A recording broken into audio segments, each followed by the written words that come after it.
Welcome back, everybody. This is the virtual video for March 20th. We are going to bring back good things, and we're going to use the Canvas discussion board to every single day tell each other something good that has happened to us or that we have seen. So I will start. My good thing today is that I got to play Legos with my kids, and I built this fabulous castle. Very snazzy. It has doors, windows, a back balcony, the whole nine yards. I hope everyone had an easy enough time completing the lesson from March 19th, yesterday. And I will be posting an answer key soon in Canvas, and I will just call that Virtual Learning 319 answer key. It will have all of the terms and definitions matched correctly, just so you can check your work against mine. As far as your tasks today on March 20th are concerned, you have 5 tasks to complete for me today. In task number 1, you are going to be reading the poem In Summer by Paul Laurence Dunbar, and you have the first 3 stanzas of the poem. And the first question I want to ask is, how is summer being personified? The second question asks specifically the wind and the air. And then in the third stanza, I think there's a tricky bit of personification there, and I want to see if you can catch it. For task number 2, you're going to read an excerpt from the poem Spring by Gerard Manley Hopkins. And this particular poem uses a lot of alliteration to create a really interesting sound and rhythm. And I would like you to explain to me just exactly how that alliteration is working in this poem. It should be pretty easy to spot.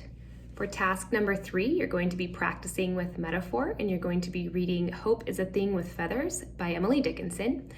And I think, again, you're going to easily be able to spot the metaphor, and there are lots of clues to help you along. In task number 4, you're going to practice with simile and hyperbole in the poem I Wandered Lonely as a Cloud by William Wordsworth. Some of us have read this poem before when we were studying our Frankenstein novel, and we looked at the poem through the lens of metaphor, but this time I want you to see if you can spot the similes, and I want to see if you can spot that line of hyperbole, and then tell me what that hyperbole helps you envision as you are reading the poem. What does it add to the poem?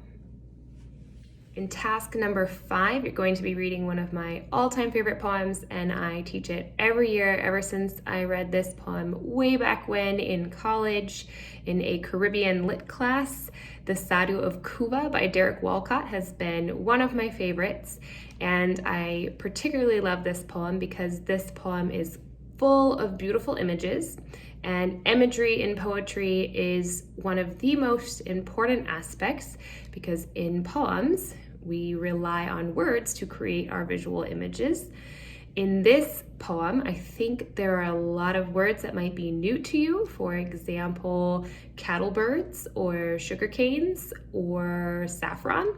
So what I have done is I have provided a link in the poem, and if you hover over the word, the link should take you to an encyclopedia page or a video or a Google map to help you understand some of the images that you are seeing.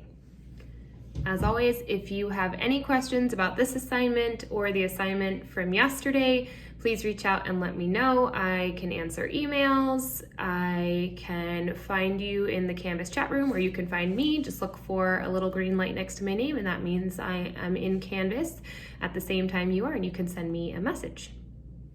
If you want to check your work on the assignment from March 20th, I will be posting an answer key sometime on Friday night. So if you're feeling really ambitious, you can check your work on Saturday, or you can just enjoy your weekend and check back in on Monday and make sure you have all of the correct answers.